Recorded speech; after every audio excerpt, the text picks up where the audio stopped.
बोले भारत माता की जय। प्रांतीय युवा प्रकोष्ठ हजारीबाग के इस बाबू गांव के शिव मंदिर के प्रांगण में आप तमाम युवा साथियों का हार्दिक अभिनंदन करते हैं। और हम लोग आज पिछले 4 वर्षों के भागीरथी पुरुषार्थ से जो हम लोग यहाँ प्रयास कर रहे हैं, प्रयास क्या कर रहे हैं कि युवा शक्ति जो यौवन है, यौवन जो आज नशा के दलदल की ओर बढ़ रहा है, जो यौवन को रियल लाइफ बनाने की ओर जाना था चाहिए था, वह रील बनाने के लिए जा रहा है। आज जिनका हम रील देख रहे हैं वो जीवन में सफलता पाई तो उसको हम देख रहे हैं, लेकिन हमारा रील कौन देखेगा यदि हम सफल नहीं हुए तो ये अध्यात्म विज्ञान हम लोग का ये प्रयास है। जो प्रयोग हम लोगों ने पटना की धरती पर सन 1995 में 5 भाइयों के सहयोग से प्रारंभ हुआ, वो उन लोगों का संकल्प था कि जो हज़ारों युवा जो एजुकेशन हब में आते हैं और वो लॉज का सरदार बन जाते हैं, सीनियर भैया बन जाते हैं, जूनियर भैया बन जाते हैं, वह शराब की टी पार्टी करते हैं, वो है सो मनोरंजन के संसाधन इकट्ठा करते हैं, वो चाबुक चलाते हैं। और पता चलता है उनका जब हम अनुकरण करते हैं तो वो क्या कहते हैं कि रे यार अभी क्या है, इतना जल्दी सरकारी नौकरी होता है, हम तो अभी 7 से 8 साल से पढ़े हुए हैं, 10 साल से पढ़े हुए हैं। तो भाई ये तैयारी नहीं, ये किसको क्या कहता है बेहद समय काटना। हम किसी तरह अपना समय काट रहे हैं। जैसे बड़ा अच्छा एक आदमी बताया, हम लोग के यहाँ एक शिवालय है झारखंडी धाम, तो झारखंडी धाम में लोग धरना देता है, तपस्या, कुछ बेटा नहीं हो रहा है, बेटी नहीं हो रही है, शरीर में बीमारी है, डॉक्टर नहीं ठीक किया, तो महीना 2 महीना 4 महीना लोग धरना देता है उस मंदिर में, वहीं झाड़ू पोछा करता है, वहीं लोग रहता है। तो हमारे पिताजी गए वहाँ पे, तो वहाँ जो महिला लोग थी तो बोला कि कितना दिन से बम आप यहाँ बम शब्द का प्रयोग करते हैं, कितना दिन? बोला 6 महीना 3 महीना। तो हमारे पिताजी बोले कि आप लोगों को पता नहीं है कि अभी खेती का समय है, सावन का महीना चल रहा है, तो सावन के महीना में शंकर जी ऐसो खेती करने गांव चले गए हैं, तो अभी थोड़े दर्शन देंगे। तो एगो महिला कहती कि ना जानो बाबा से बेटवो पुतैया दल के हाल से फिर से धरना तोड़ कर चल गए खेती करें और फिर खेती ख़त्म करके आ लिए। तो ऐसे नहीं होता है, मतलब लागी ऐसी लगन मीरा हो गई मगन। दुनिया में कुछ भी असंभव नहीं है दोस्त। और किसी भी महापुरुष को आप उठा करके देखें तो अभी लग रहा है कि उनके गर्दन में इतना मोटा गला, फूल की मालाएं लोग पहना रहे हैं, उन पर पुष्प कर छिड़क रहे हैं, उनका जयघोष कर रहे हैं, लेकिन उनके जीवन के उस मकसद को देखते हैं, उनके संघर्ष को देखते हैं, उनके बचपन को देखते हैं, उनकी जवानी को देखते हैं, तो छुरा के धार पर चलने के समान उनका जीवन रहा है। पग पग पर उन्हें कठिनाइयों का सामना किया है, पल पल में उन्होंने कष्ट सहा है, दुख सहे हैं, ऐसे जीवन में संघर्ष सहा है, इतनी उन्हें कठिन तपस्या करी है, तब उन्हें सफलता पाया। हमारे जैसा वो 2 GB डाटा भरा करके डाटा और आटा ख़त्म करने में उन लोग नहीं लगे रहे। वो आज क्या युवा लोग 2 ही चीज़, आटा ख़त्म हो गया, घर में फ़ोन करो चाहे चले जाओ, चावल की बोरी आ जाती है, गेहूं की बोरी आ जाती है, 1 महीना होता है आटा ख़त्म, और 2 GB डाटा मोबाइल में डालते हैं वो ख़त्म। आटा और डाटा ख़त्म करने के लिए यदि आप हजारीबाग आएँ तो उन युवाओं से हमको कुछ नहीं करना है। उसको क्या कह सकते हैं, आज की भाषा में एक शब्द है, खोट्ठा में कहते हैं भगचोनहर। आप लोग तो अच्छे आदमी हैं इसलिए यहाँ आ रहे हैं, लेकिन भगचोनहर लोगों का स्थिति क्या है कहिए? नहीं हमारे पास समय नहीं है, अब मोबाइल देखते हुए जा रहा है। जो आदमी पल पल में मोबाइल छेड़ेगा, रील्स है, भाई सोशल मीडिया हमारा है, लेकिन वो उसका हम गुलाम नहीं बन जाए। नशा से भी ज़्यादा खतरनाक आज एंड्रॉयड मोबाइल हो गया लोगों के लिए, उसके बिना हम रह नहीं पा रहे हैं। भाई हम जब 8 घंटा ड्यूटी नहीं करेंगे, कोई भी काम वर्क करते हो, चाहे दुकान चलाते हो, व्यापार चलाते हो या पढ़ाई करते हो, यदि 8 से 10 घंटा उसमें डीपली हम जाएंगे नहीं, उसमें हमको मन नहीं लगेगा और उसके बाद चाहेंगे कि हमको सफलता मिल जाए, तो ऐसा कहीं दुनिया में शॉर्टकट नहीं है। ये शॉर्ट वीडियो देखने से काम चलने वाला नहीं है दोस्तों। शॉर्टकट सफलता का कोई राह नहीं है। सफलता के लिए तो संघर्ष की कहानी अपने हाथों से, नई कागज़ में, नए कलम से और नई स्याही से अपने जीवन का रास्ता खुद ही तय करना पड़ता है। जब हम बचपन थे तब हमारी माँ हमारी उंगली पकड़ रही थी, और जब हजारीबाग आ गए तो हमारी उंगली कौन पकड़ ले रही है? गर्लफ्रेंड। तो भाई उसके चक्कर में रहेंगे, वो यदि हमारी उंगली पकड़ लेगी तब हमको यूपीएससी क्रैक करने देगी, जीपीएससी क्रैक करने देगी? वो तो वही कहेगी मैं तो डूबा सनम तुम भी डूबो। और हमारा स्वास्थ्य, हमारी जवानी, हमारा चमक, हमारा ऊर्जा जो हमारी माँ हमको तेल लगा के तैयार की है, अपना अमृत दूध बूंद को अमृत दूध पलकर हमको पिलाई है कि बेटा जवान बनेगा तो हमारा बुढ़ापे का सहारा बनेगा, हमारी विरासत को संभालेगा। हम कहते हैं आज यदि 8 घंटा दोस्तों यदि हमको पढ़ाई में मन नहीं लग रहा है तो पिता के संघर्ष का, पिता के बलिदान का हम मजाक उड़ा रहे हैं। उस पिता के संघर्ष को देखिए जो एक बेटा को संवारने के लिए घर छोड़ दिया बेचारा, दिल्ली में रह रहा है, कोलकाता में रहा है, मुंबई में रह रहा है, खारघर में रह रहा है, महाराष्ट्र में रह रहा है कि बेटा मेरा सक्सेस करेगा तो आराम की ज़िंदगी हम जिएंगे। और हम बस चौकी है, हमारे पास बेड है, बिछावन है, एंड्रॉयड मोबाइल है, चावल है, ट्यूटर है, लेकिन हमारा मन हमारे हाथ में नहीं है। यहाँ सवाल है, हम आप किसी ट्यूटर में चले जाइए, किसी भी कोचिंग में चले जाओ, किसी भी ट्यूटर के पास आप लाइब्रेरी ज्वाइन कर लो, लेकिन यदि मन ही आपका शरीर के अनुकूल नहीं चल रहा है, मन ही आपके नियंत्रण में नहीं है, मन को यदि आप साध नहीं पा रहे हैं सही दिशा में, तो इसीलिए उसी मन को ठीक करने का विज्ञान हमारे देश में था, उसी का नाम था अध्यात्म विज्ञान। और अध्यात्म विज्ञान धर्म का जो बाहरी कलेवर देख रहे हैं दोस्तों कि हनुमान चालीसा पढ़ लेंगे, दुर्गा चालीसा पढ़ लेंगे, मंदिर में जाकर जल चढ़ा देंगे, घंटी बजा देंगे, वो एक माध्यम है। वो क्या है? वो माध्यम है जैसे बच्चा को TLM से सिखाते हैं क से कबूतर, लेकिन बच्चा केवल क से कबूतर सीखते जाए, बोलते जाए जीवन भर, तो क्या उनके ज़िंदगी में बदलाव हो सकता है? कभी बदलाव नहीं। उससे आगे कदम बढ़ाना होगा। हमको A+B का होल स्क्वायर भी सॉल्व करना होगा इंजीनियर बनने के लिए। वो करिकुलम जो है मेडिकल का, उसको भी अपने जीवन में धारण करना पड़ेगा। UPSC के लिए हमको वो डीपली जाकर के पढ़ाई करनी पड़ेगी, कदम आगे बढ़ाना होगा। माँ ने हमारी उंगली थामा था जब हम चल नहीं पा रहे थे, लेकिन जब हमारा कदम अब काम कर रहा है, हमारा दिमाग जब अब काम कर रहा है, तो दिमाग को सही दिशा में नहीं लगा पा रहे हैं, समय को सही दिशा में नहीं लगा पा रहे हैं, जवानी को सही दिशा में हम नहीं लगा पा रहे हैं। और ये जवानी को, ये मन को, ये विचारों को सही दिशा में ठीक करने का जो विज्ञान था हमारे देश में, उसी महाविज्ञान का नाम था गायत्री महाविज्ञान। गायत्री महाविज्ञान है। गुरुदेव का एक बुक्स है इतना मोटा, वो लिखते तो और लिखते, लेकिन उन्होंने सबसे पहला जो बुक्स गायत्री पर क्या लिखा, सबका अलग अलग टाइटल दिया, लेकिन गायत्री का जो व्याख्या उन्होंने किया 3 खंड में, अब संयुक्त संस्करण में आ रहा है, प्रथम, द्वितीय और तृतीय खंड। उसमें उन्होंने क्या कहा, उनको महाविज्ञान बताया कि ये पूरा सृष्टि त्रिगुणात्मक है।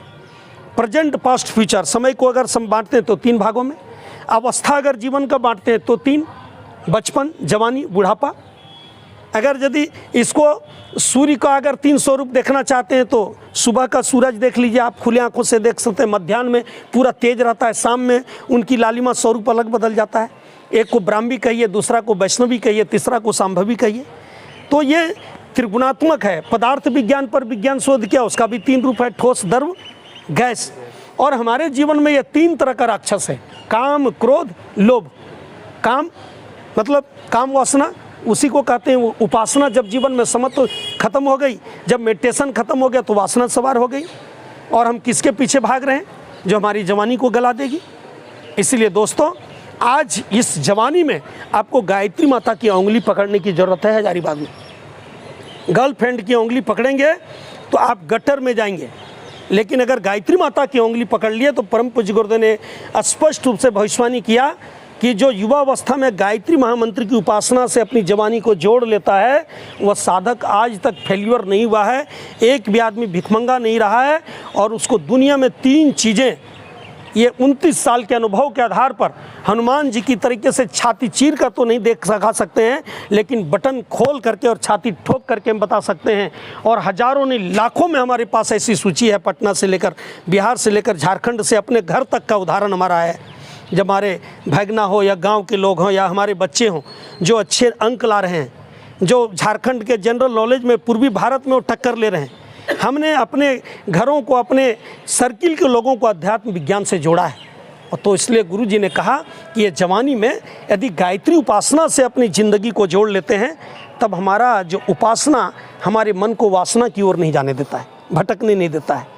इतना आत्मा में ऐसी ताकत आ जाती है, मन में ऐसी ऊर्जा का उद्भव हो जाता है, ऐसे पॉजिटिव एनर्जी का जागरण होता है कि जहाँ गलत वर्क आएगा वहाँ हाथ कांपने लगेंगे और तुरंत मन उछटेगा। हवा आती है तो हर पेड़ के पत्तों को हिलाता है, लेकिन जिसका जड़ कमज़ोर रहता है उसको गिरा देता है। लेकिन जड़ें जिसकी मजबूत है, पीपल पेड़ को गिरा पाएगा। अध्यात्म हमारा जड़ को ऐसे ही मजबूत बनाता है, जैसे विवेकानंद का जड़ मजबूत हुआ, जैसे भगत सिंह का जड़ मजबूत हुआ, जैसे काका कलाम का जड़ मजबूत हुआ, जैसे विद्यासागर का जड़ मजबूत हुआ, जैसे वरदराज का हमारे यहाँ मजबूत हुआ, जैसे कालिदास का जड़ यहाँ मजबूत हुआ। आरंभ में उनका जीवन तो एकदम मूर्ख था, डाली पर बैठे थे, उसी को काट रहे थे।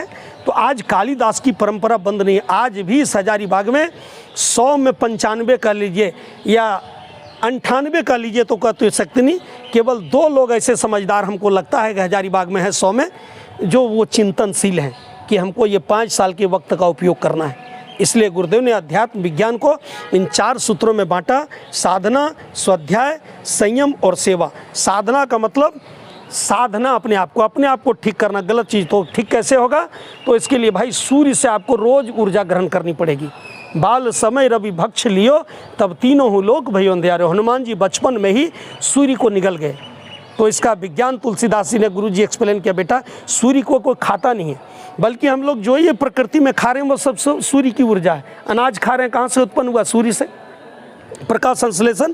तो उस सूर्य की ऊर्जा को यदि हम गायत्री मंत्र के माध्यम से 20 मिनट रोज धारण करते हैं तो एक ऐसा आत्मबल हमारा विकसित होता है कि हमारी चित्त वृत्ति, हमारी बुद्धि जो है वो सन्मार्ग की ओर, बुद्धि को श्रेष्ठ मार्ग की ओर ले जाने का विज्ञान का नाम है गायत्री मंत्र। तो ये साधना हो गया। स्वाध्याय, अभी भैया ने जो अखंड ज्योति लाई, तो इन प्रेरणादायक किताबों को कोर्स के अलावा कुछ ना कुछ ऐसे साहित्य हमारे पास होना चाहिए महापुरुषों का, जो हमको गिरते हुए मन को ऊंचा उठा सके। जब हम पढ़ रहे हैं, मान लीजिए 4 घंटा पढ़े, मन उब गया, अब मन इधर उधर भाग रहा है, उसी समय हमारे बैग में एक और महापुरुषों का जीवन गाथा से संबंधित बुक्स होगा, निकाल लेंगे, केवल 5 मिनट उसको पढ़ लेंगे और 5 मिनट में ही देखिएगा आपका बुरा विचार का शमन हो जाएगा, आलस आपका दूर हो जाएगा, फिर से आपका मन रिचार्ज होगा। फिर आप कोर्स का किताब को आप 3 घंटा 4 घंटा बड़े मज़े से पढ़ सकते हैं। हर 2 घंटे में आप 5 मिनट इन पुस्तकों को पढ़ें, फिर 2 घंटे 2.5 घंटे आपका मन एक कंसंट्रेशन हो गया। तो इनको ठीक करने का स्वाध्याय, स्वयं का ध्यान, सेल्फ स्टडी, कि हम हजारीबाग में 24 घंटा में कितना घंटा मन से पढ़ रहे हैं। आज का उपयोग आज करें सो कल करें, और कल करें सो परसों, ऐसा नहीं।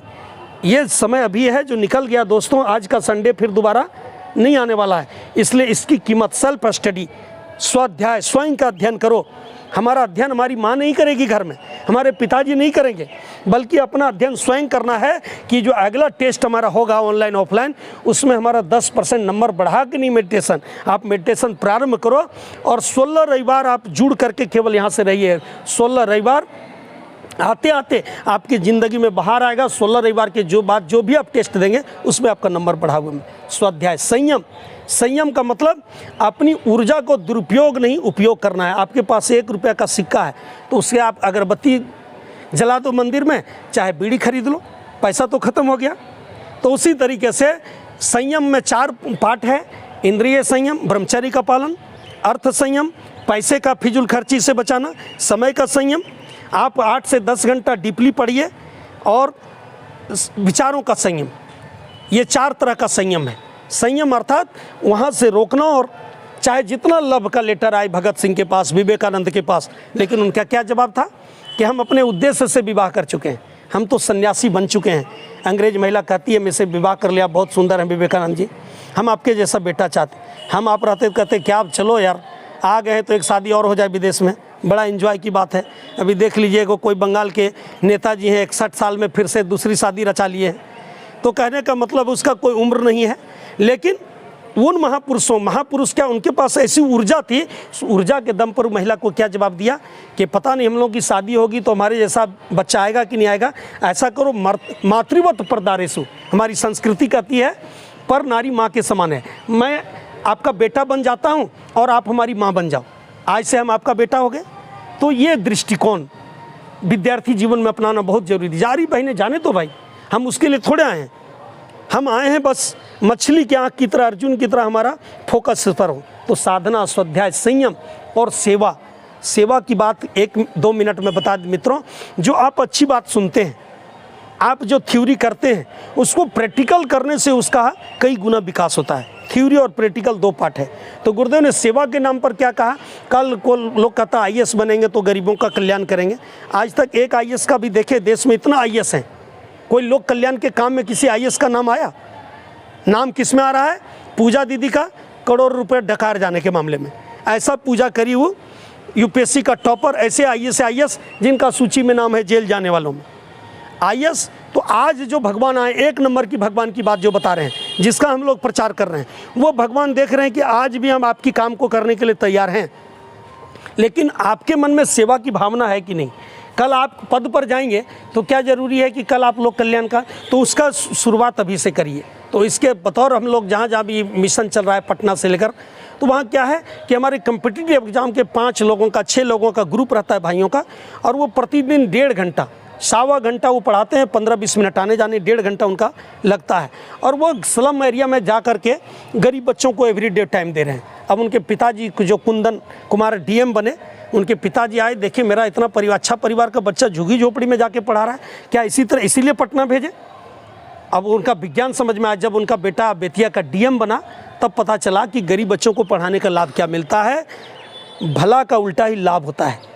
वो 3 साल 2 साल 4 साल पढ़ाते पढ़ाते उनकी कैपेसिटी ऐसी बिल्डिंग हुई, उनका विल पावर ऐसा जगा कि आप किसी को भी बात करने में आंख से आंख डालकर, हिटलर से जब लोग देखता था और पैंट में वो कहते थे सुसु हो जाता था, उस समय इस देश का गायत्री उपासना करने वाला, 2 घंटा मेडिटेशन करने वाला, आज़ाद हिंद फौज के प्रणेता, वह जाता है और उस हिटलर से आंख मिलाकर बात करता है, जिसको कोई साहस नहीं है। और उस समय थोड़ा सा अगर उनके साथ राजनीति नहीं होती तो हमारा देश उसी समय आज़ाद हो जाता। तो कहते हैं दोस्तों, ये सोई शक्ति कहीं ऊपर से ट्रांसफ़र नहीं होगा।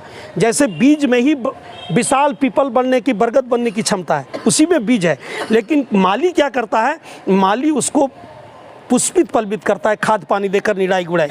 तो यहाँ जो हर संडे आप आएंगे, यहाँ आपको वो खाद पानी मिलेगा आगे बढ़ने का, और फिर 1 सप्ताह तक आपका मन रिचार्ज रहेगा। तो सेवा की भावना से हम लोग एक संडे यहाँ स्टार्ट किए, एक गरीब बच्ची स्लम एरिया में गरीब बच्चों को पढ़ाना। यहाँ से भी 3 स्टूडेंट BPSC टीचर हो गए, 4 को जो नीतीश वगैरह पढ़ा रहे थे उन लोग 2 ग्रामीण पुलिस में हो गए, 5 लोगों का B.Ed में हो गया, IGNOU से हो गया, कम पैसे में। मतलब जो बाल संस्कार शाला गया, एक भी स्टूडेंट नहीं बताया कि हम अनसक्सेस हुए, सफलता मिली। तब क्या है, आप लोग कह रहा है कि नहीं हम तो समय नहीं मिल रहा, हम 10 घंटा पढ़ते हैं, 15 घंटा। गुरुदेव ने कहा क्वांटिटी से कुछ नहीं होगा जब तक उसमें क्वालिटी पैदा नहीं करेंगे, और क्वालिटी पैदा करने का नाम ही मेडिटेशन, गायत्री मंत्र और ध्यान है। तो आप तमाम युवा साथियों को आज इस शिव मंदिर के प्रांगण में बहुत बहुत शुभकामना व्यक्त करते हैं, और इसी वाणी के साथ कि आप लोगों का यदि सहयोग मिला तो यह कार्य निश्चित रूप से आगे बढ़ेगा। इस शुभ संकल्प के साथ अपनी वाणी को विराम देते हैं। धन्यवाद, नमस्कार, प्रणाम।